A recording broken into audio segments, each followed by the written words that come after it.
नमस्कार दोस्तों, कैसे हो आप। उम्मीद है कि ठीक होंगे, स्वस्थ होंगे, घर पे होंगे, मस्त होंगे। अभी जो कुछ अफवाहें ऐसी चल रही है कि सरकार ने वैकेंसियों को ख़त्म कर दिया है, इन फ्यूचर क्या होगा क्या नहीं होगा, तो स्टूडेंट थोड़े कंफ्यूज हैं। प्रतियोगी छात्र सभी तैयारी करने वाले सोच रहे हैं कि आगे क्या होगा। तो देखिए, अभी घबराने की आवश्यकता नहीं है। ये कोरोना संकट है, तो इसमें सरकार ने अगर कुछ डिसीजन भी लिए होंगे तो वो शॉर्ट टाइम के डिसीजन लिए होंगे, ये लॉन्ग टाइम के डिसीजन नहीं होंगे। तो अभी आपको फाइनली फोकस करना है अपनी प्रिपरेशन पे, तैयारी पे, और इन बातों पे नहीं उलझना है। बस आप बेस्ट दें आपकी तरफ से। तो पिछला एक ऑडियो मैंने रेलवे भर्ती के लिए डाला था, रेलवे भर्ती के लिए क्या पढ़ें क्या नहीं पढ़ें। ऐसा ही कुछ स्टूडेंटों की डिमांड थी कि सर एक पटवार के लिए भी एक छोटा सा ऑडियो बना के डाल दो। तो आज की क्लास में मैं पटवार को लेकर कुछ चर्चा करने वाला हूँ।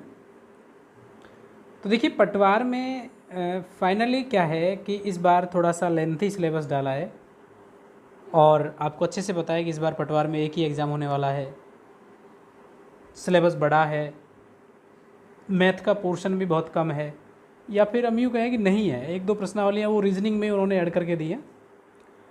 तो स्वाभाविक सी बात है कि इस बार कंपटीशन थोड़ा टफ होगा, पेपर भी थोड़ा सा लेवल का बनेगा, क्योंकि वैकेंसियाँ कम होते हुए फॉर्म आपको पता है कि खूब लाखों की संख्या में गए हुए हैं। तो जो सिलेबस में दे रखा है आप उसी सिलेबस के अकॉर्डिंग तैयारी करें, फालतू कुछ भी नहीं पढ़ें।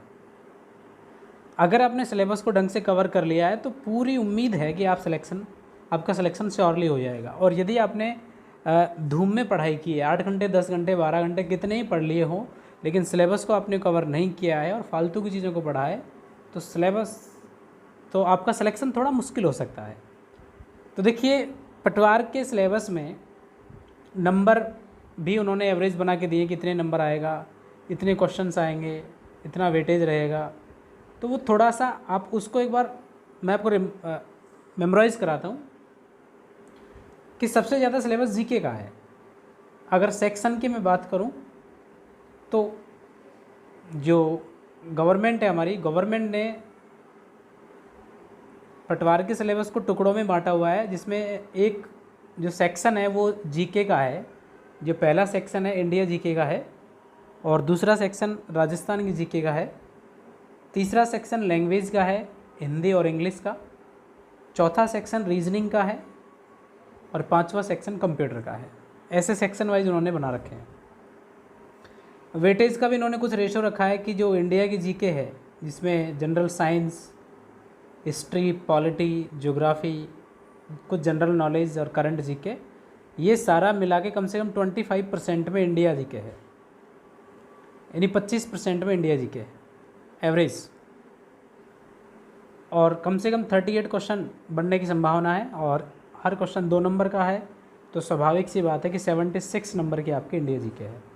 अब देखिए, इंडिया जीके आपको 76 नंबर की मिल रही है, इसका मतलब आपको उतनी ही मेहनत करनी होगी इसमें, क्योंकि 76 नंबर लाने होंगे। जहाँ टोटल पेपर 300 नंबर का है, उसमें से आपको 76 नंबर, यानी लगभग एक चौथाई नंबर के आसपास आपको सीधे सीधे इंडिया जीके से आ रहे हैं। तो इसके लिए मेहनत भी अच्छी बनती है। इसके बाद दूसरा सेक्शन राजस्थान की जीके का है, उसमें ज्योग्राफी, हिस्ट्री, कल्चर और पॉलिटी को बताया गया है कि ये आएगा, और लगभग 30 क्वेश्चन आने की संभावना है, और लगभग 60 नंबर का ये मैटर रहेगा। तो मैं यदि दोनों जीके को मिला के कहूँ तो लगभग 136 नंबर का आंकड़ा जीके का हो गया, इंडिया और राजस्थान का। इसके बाद लैंग्वेज, हिंदी इंग्लिश दोनों मिला के 44 नंबर का मैटर है, रीजनिंग 90 नंबर का मैटर है, और कंप्यूटर 30 नंबर का है। अब आपको दरअसल इनमें से कोई भी सेक्शन नहीं छोड़ना है, क्योंकि आप एक सेक्शन को कितना ही तैयार कर लें, पूरे नंबर नहीं आने वाले हैं। और पूरे नंबर आ भी जाएंगे तब भी आपको कट ऑफ को लिए आगे नंबर आपके उतने नहीं हो पाएंगे जितने आपको कट ऑफ की रिक्वायरमेंट होगी। तो अभी मैं इतना कहूँगा कि आप जीके को ज़्यादा पढ़ें, लेकिन ये नहीं है कि कंप्यूटर को छोड़ दें। हाँ, अब मैं यूँ कह सकता हूँ, यदि आप जीके 4 घंटे पढ़ते हैं तो आप कम से कम आधा घंटे कंप्यूटर को पढ़िए, ठीक है। तो आप एवरेज सिलेबस के अकॉर्डिंग आपके सिलेबस को बांट लीजिए और उसी हिसाब से आप यदि हावर्स में स्टडी करते हैं तो आप उसी हिसाब से पढ़ें, घंटे वाइज करते हैं। यदि आप सिलेबस वाइज पढ़ते हैं तो जैसे 2 टॉपिक जीके के पढ़े तो कम से कम 1 टॉपिक आपका कंप्यूटर का भी होना चाहिए, रीजनिंग का भी होना चाहिए, हिंदी का भी या इंग्लिश का भी, कैसा भी एक टॉपिक होना चाहिए। देखिए इसके अलावा मैं थोड़ी सी डिटेल स्टडी की बात करता हूँ कि सिलेबस में क्या दिया है। तो देखो जनरल साइंस इतना सा सिलेबस में लिखा है और इसको थोड़ा सा एलेबरेट किया है कि विज्ञान के सामान्य आधारभूत तत्व यानी टोटल एलिमेंट साइंस के एंड दैनिक विज्ञान जो डेली रूटीन में काम आने वाली साइंस है उसके बारे में, मानव शरीर के बारे में, आहार एवं पोषण के बारे में और स्वास्थ्य की देखभाल के बारे में।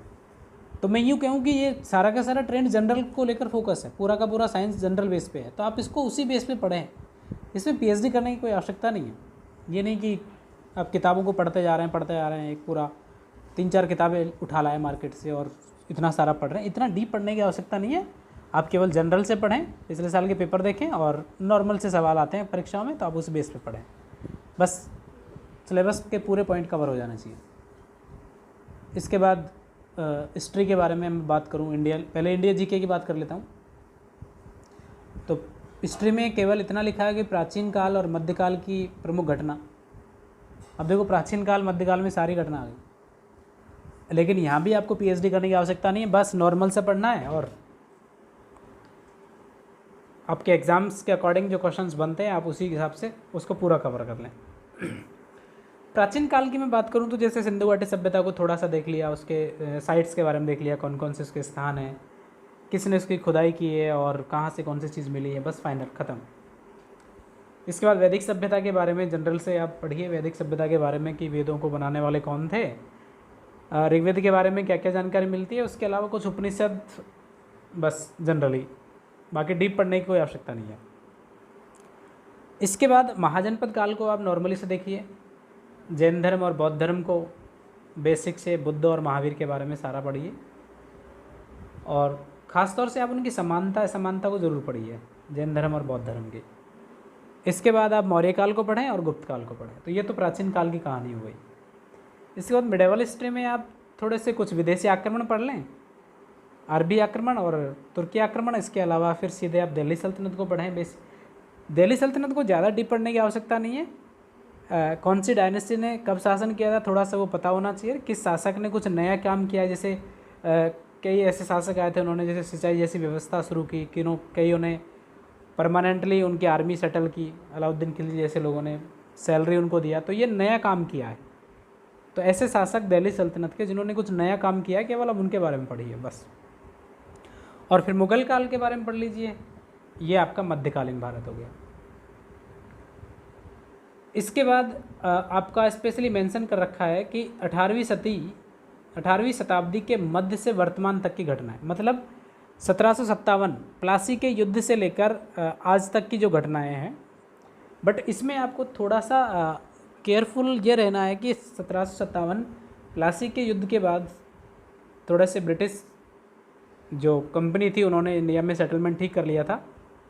तो उस समय का भारत, उनकी पॉलिसीज़, 1857 क्रांति, कांग्रेस, इसके अलावा महत्वपूर्ण घटनाएं जो स्वाधीनता संघर्ष की शुरू होती हैं 1905 स्वदेशी बहिष्कार आंदोलन से, और फिर सीधा बापू के एक्शंस को पढ़ें, गांधी युग को पढ़ें 1916 से लेकर जो 1947-48 तक रहेगा, बस वो खासा इंपॉर्टेंट पहलू है। तो ऐसे करके हिस्ट्री को आप यहाँ से निपटा दीजिए। हाँ, शॉर्ट्स की मैं अभी साथ साथ में बात कर लेता हूँ कि विज्ञान के लिए आप जनरल से ल्यूसेंट को फॉलो कीजिए, बहुत सफिशिएंट है, और करंट जीके में जो चल रहा है बस उसको देखिए, बाकी कुछ भी पढ़ने की आवश्यकता नहीं है। आप चाहें तो बेसिक कवर करने के लिए कुछ एनसीईआरटी की बुक को ज़रूर देख सकते हैं, बस सफिशिएंट है। प्राचीन काल मध्यकाल के लिए आप एनसीईआरटी को पढ़िए या फिर कोई भी ऐसी शॉर्ट्स जिसमें सिंधु घाटी सभ्यता या फिर मैं कहूँ कि प्राचीन काल और मध्यकाल के सभी इवेंट्स की कुछ छोटी मोटी नॉलेज दे रखी हो, बस आप उसको पढ़ लीजिए, सफिशिएंट है। और आधुनिक काल के लिए मैंने आपको उस दिन भी बताया था, पिछले वीडियो में भी बताया था कि आधुनिक काल के लिए आपको मॉडर्न हिस्ट्री किताब पढ़नी है एनसीईआरटी की। अगर आप वो नहीं पढ़ते हैं तो स्पेक्ट्रम की किताब आती है, उसके पिछले पेज पढ़ लें आप 15 से 20, वो बहुत है। इसके बाद आगे मैं बात करूं संविधान के बारे में, तो संविधान में भी आपको बेसिक से गवर्नमेंट के प्रोसेस के बारे में पता होना चाहिए, कार्यपालिका, व्यवस्थापिका, न्यायपालिका के बारे में, संविधान का निर्माण कैसे हुआ, बस मूल अधिकार, मूल कर्तव्यों के बारे में, संविधान के संशोधन, अभी कुछ रिजर्वेशन पॉलिसीज़, कॉन्स्टिट्यूशन अमेंडमेंट्स हो रहे हैं, उनके बारे में अब थोड़ा थोड़ा सा कवर कर लीजिए। इसके बाद ज्योग्राफी में ज़्यादातर आपको नक्शे से पढ़ना है। जो भी रिवर सिस्टम या फिर मैं नेशनल पार्क की बात करूँ, इंडस्ट्री की बात करूँ, तो आप मैप से पढ़िए, उसको याद भी होगा और जनरल से सवाल भी आएंगे, वो वहाँ कवर हो जाएंगे। पर्यावरण और पारिस्थितिकी के लिए आप या तो 12th एनसीईआरटी की जो लास्ट के चैप्टर्स हैं, 3-4 चैप्टर, अगर आपका बेसिक कवर नहीं है तो आप 12वीं एनसीईआरटी की जो बायो की किताब आती है, बायोलॉजी की, जीव विज्ञान की, उसके लास्ट के 4 से 5 चैप्टर बायोलॉजी के हैं, सॉरी इकोलॉजी और एनवायरनमेंट के, तो आप जनरल से नॉलेज रखने के लिए आप वहाँ से पढ़ लीजिए और उन्हीं से जुड़ा हुआ सारा का सारा करंट पढ़िए, बस और कुछ ना पढ़ें। इसके अलावा समसामयिक राष्ट्रीय घटनाएं, सबसे बड़ा सवाल ये उठता है कि करंट जीके के लिए हम क्या पढ़ें क्या नहीं पढ़ें। तो इसके लिए मैं आपको इतना बताऊंगा कि देखो, करंट जीके से पहले इम्पॉर्टेंट आप स्टैटिक जीके का, कि जो थ्योरी आपको दे रखी है पहले आप उसको पढ़िए, और उसके बाद किसी भी आप वेबसाइट को या फिर जैसे कोई पर्सनैलिटीज़ को आपको देखना है कि पिछले 2 सालों में कौन से पर्सनैलिटीज़ इंपॉर्टेंट रहे, तो जब आपने वो पर्सनैलिटीज़ को पहले सिलेबस से पढ़ लिया है तो वो करंट अफेयर में आप जब उनको देखोगे तो वो थोड़ा सा ट्रेंड का आपको पता लग जाएगा। पिछले सालों के पेपर को उठा के देखोगे तो करंट अफेयर में ज़्यादा नहीं डीप जाना है, पहले स्टैटिक पोर्शन को मजबूत करना है और उसके बाद फिर करंट अफेयर को देखना है। डायरेक्ट करंट अफेयर समझ में नहीं आएगा, इतना करंट अफेयर है, डेली का डेली इतना सारा बनता है, इतने सारे मटेरियल्स हैं करंट अफेयर के, इतना सारा आप नहीं पढ़ पाओगे। तो इसके लिए आपको यही करना है कि स्टैटिक पोर्शन को मजबूत करना है और फिर थोड़ा थोड़ा सा करंट अफेयर के बारे में विकिपीडिया या गूगल से कहीं से भी जनरल से जो इम्पोर्टेंसी है वो वहाँ से आप कवर कर लें। और एग्ज़ाम से ठीक 15-20 दिन पहले आपको इस यूट्यूब चैनल पे भी कुछ करंट अफेयर से रिलेटेड काफ़ी सारे क्वेश्चंस सीरीज़ के माध्यम से प्रोवाइड कर दिए जाएंगे, तो उसमें घबराने की आवश्यकता नहीं है। पहले स्टैटिक पोर्शन को अच्छे से कवर कीजिए। इसके बाद ये तो कहानी हो गई इंडिया जीके की। इसके बाद मैं बात करता हूँ राजस्थान के जीके की। तो राजस्थान जीके में मैंने आपको बताया कि राजस्थान जीके में आप या तो कोई भी एक अच्छी गाइड को फॉलो कीजिए, या 11वीं-12वीं में एक राजस्थान जीके की एनसीईआरटी किताब चलती है, आप उसको भी वहाँ से पढ़ सकते हैं, राजस्थान सामान्य अध्ययन के नाम से, तो आप वहाँ से कवर कर लो, या फिर कोई एक गाइड से पढ़ लीजिए, बस जनरली, ज़्यादा डीप यहाँ से भी नहीं पढ़ना है, बस जो पढ़ा है उसके बारे में आपको कन्फर्म पता होना चाहिए और क्लियर होना चाहिए वो टॉपिक। तो राजस्थान के इतिहास को भी ठीक वैसे ही पढ़ना है जैसे हम इंडिया के इतिहास को पढ़ते आ रहे थे। इसके बाद राजस्थान की प्रशासनिक व्यवस्था को भी देखना है, राज्यपाल मुख्यमंत्रियों के बारे में, आरपीएससी के बारे में, इसके अलावा हाई कोर्ट के बारे में। तो इनके कुछ पर्सनैलिटीज़ के बारे में देख लेना कि पहला व्यक्ति कौन था हाई कोर्ट का जज, अभी कौन है, राजस्थान सरकार में कौन सा मंत्री कौन से पद पे है। ये आप एग्ज़ाम से पहले इन पर्सनैलिटीज़ को कवर कर लीजिए, बहुत सफिशिएंट है। इसके बाद सबसे इम्पोर्टेंट जो राजस्थान की है वो कला संस्कृति है, जिसमें देवी देवता और जितने भी महत्वपूर्ण पर्यटन स्थल है, इसके अलावा मेले त्यौहार, कल्चरल जो पूरा का पूरा परिवेश है, क्वेश्चंस यहाँ से ज़्यादा आते हैं। तो आप इसके लिए एक गाइड, कोई सी भी गाइड को पढ़िए, सफिशिएंट है उसके लिए। तो यहाँ भी आपको ज़्यादा डीप नहीं जाना है, एक गाइड उठाइए और बस उसी को अपने सिलेबस के हिसाब से टिक लगाइए, और जो सिलेबस में है केवल आप उन्हीं पॉइंट को पढ़िए। इसके बाद तीसरे पॉइंट पे जनरल हिंदी लैंग्वेज के बारे में दे रखा है। तो इसमें जितने भी पॉइंट हैं वो सारे के सारे आपको एनसीईआरटी की 9 से 12वीं की जो किताब है उसमें कवर हो रहे हैं। और फाइनली इसमें भी आपको वही करना है, बेसिक के लिए वो पढ़ना है एनसीईआरटी की 9 से लेकर 12वीं की हिंदी व्याकरण, और प्रैक्टिस के लिए आप कोई सी भी एक राइटर की बुक परचेज़ कर सकते हैं प्रैक्टिस करने के लिए। बस इसके अलावा आप कुछ नहीं पढ़ें। देखिए इतने सारे अगर सोर्स आप मार्केट से लेके एक बार में रख दोगे तो कभी भी स्टडी नहीं हो पाएगी, माइंड में प्रेशर रहेगा हमेशा। तो आप ऐसे करें कि एक एक सेक्शन को जैसे जैसे पूरा करते जाएं और दूसरी किताबें परचेज़ करते जाएं। एक साथ सारी किताबें खरीदने से कोई मतलब नहीं है, वरना वो किताब रखी रह जाएंगी और आप कभी पूरा नहीं पढ़ पाएंगे, माइंड स्ट्रेस में रहेगा। इसके बाद जनरल इंग्लिश। तो देखिए जनरल इंग्लिश में एक तो पैसेज आने वाला है, कुछ करेक्शंस हैं, कॉमन एरर्स हैं, सिनोनिम्स एंटीनोम्स हैं, फ्रेज और इडियम्स हैं। तो ये जनरल इंग्लिश है। आप चाहें तो हाई स्कूल कंपोजिशन की किताब आती है, आप उससे कवर कर लें। ये केपी ठाकुर की किताब आती है, उससे कवर कर लें। उसके अलावा और कुछ पढ़ने की खास आवश्यकता नहीं है, जनरल सिंपली पढ़ना है बस। इसके बाद रीजनिंग। तो जो रीजनिंग की आपको प्रश्नावलियाँ दे रखी हैं, आपको यहाँ थोड़ा सा सीरियस होना है, क्योंकि रीजनिंग आपके लिए मार्किंग होगी, अच्छे नंबर लाने की संभावना यहाँ से होगी। तो आप इसके लिए कोई भी एक किताब लें मार्केट से, किसी भी राइटर की, राकेश शर्मा या फिर US शेखावत, किसी भी किताब को लाके सिलेबस के अकॉर्डिंग उनके एग्जाम्पल्स को देख के फिर उसके प्रैक्टिस क्वेश्चंस को सॉल्व कीजिए। तो ये भी आपका जनरल इजी वे में कवर हो जाएगा। कंप्यूटर के लिए जो सिलेबस में दे रखा है वो नॉर्मल है, तो आप इसके लिए कोई भी एक छोटी सी किताब पढ़ लीजिए, बस वो बहुत है। कोई भी NCERT की अगर कंप्यूटर की कोई किताब मिलती है आपको मार्केट से, तो आप उसको कवर कीजिए और आपके तैयारी को ठीक करिए। तो कहने का मतलब इतना बड़ा सिलेबस भी नहीं है पटवार का, बस सवाल ये उठता है कि आपने सिलेबस को पूरा पढ़ा होना चाहिए। और अभी जैसे सितंबर है तो अक्टूबर, नवंबर, दिसंबर, जनवरी और फरवरी लगभग आपके पास 4.5-5 महीने हैं। तो मैं आपसे इतना ही कहूँगा कि 3 महीने में आप सिलेबस को कवर कर लीजिए कैसे भी करके। उसके बाद के 1 महीने में आप 1 महीने आप रिवाइज़ कीजिए उसको जितना हो सके। देखो रिवीजन का सबसे बड़ा रोल होता है, या तो रिवाइज़ करिए आप 7 दिन में, अगर 7 दिन में नहीं हो पाता है तो आप उसको पूरा पढ़िए, एक बार कंप्लीट हो जाए उसके बाद रिवाइज़ कर लीजिए। क्योंकि इसमें हार्ड मेंटलिटी नहीं रखनी है कि आज पढ़ा आज रिवाइज़ कर लिया। कई बार अक्सर होता है कि जब सेम डे का सेम दिन रिवाइज़ हो जाता है, लेकिन मोस्ट ऑफ क्या होता है कि कई बार हम पढ़ लेते हैं बट रिवाइज़ नहीं कर पाते हैं। तो आप कोई नहीं, आगे बढ़ते जाएँ, सिलेबस को तो ख़त्म करिए एक बार, उसके बाद रिवाइज़ भी हो जाएगा। जिस सिलेबस पूरा होगा ही नहीं तो फिर रिवाइज़ करने से कोई फ़ायदा भी नहीं होगा कि आपके पास 2-4 पॉइंट होंगे। तो इस बेस पे आपका जो पटवार का सिलेबस है वो कंप्लीट हो जाएगा। और जब 3 महीने में आप सिलेबस को कंप्लीट कर लेंगे तो चौथे महीने में आप केवल रिवाइज़ पे ध्यान दें, कुछ नया कुछ नहीं पढ़ना है। और जब एग्ज़ाम से ठीक 1 महीना बचे तो आपको जितने हो सके पेपर सॉल्व करने हैं। मैं ये नहीं कहता कि आप पटवार के मॉडल पेपर खरीदिए, जहाँ भी आपको कोई भी सवाल मिले, रीजनिंग में मिले, राजस्थान की जीके में मिले, इंडिया की जीके में मिले, इसके अलावा हिंदी इंग्लिश में मिले, जो आपके सिलेबस में आपने पढ़ा है, वो सवाल आपसे हो जाना चाहिए। वो किसी भी एग्ज़ाम में आया हो, बड़े लेवल के एग्ज़ाम की बात नहीं कर रहा मैं, आपके लेवल की बात कर रहा हूँ, पटवार के लेवल की।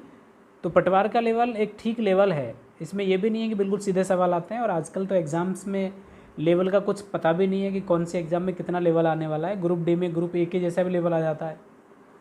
तो इसमें आप थोड़ा सा सिलेबस को कवर करने पे सोचिए, बस आगे बढ़िए।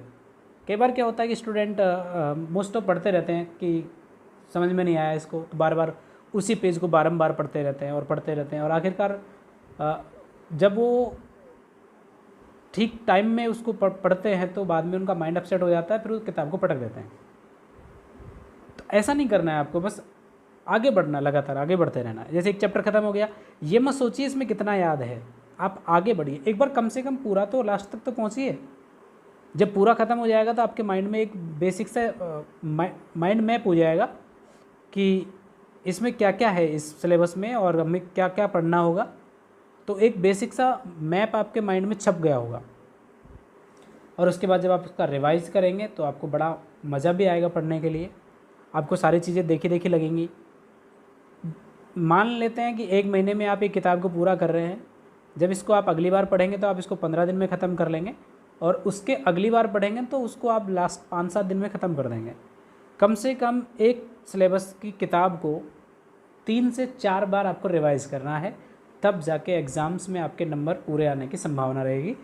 अगर कोई सवाल आपके माइंड से आउट भी हो जाता है तो उसको आप ऑप्शन देख के उसका आंसर ले आएंगे, क्योंकि उतनी पर्याप्त मात्रा में आपने उसको पढ़ा है, आपका नॉलेज बेस इतना अच्छा हो चुका होगा कि आप उसको एक जनरल से ट्रेंड से उसको सॉल्व कर देंगे।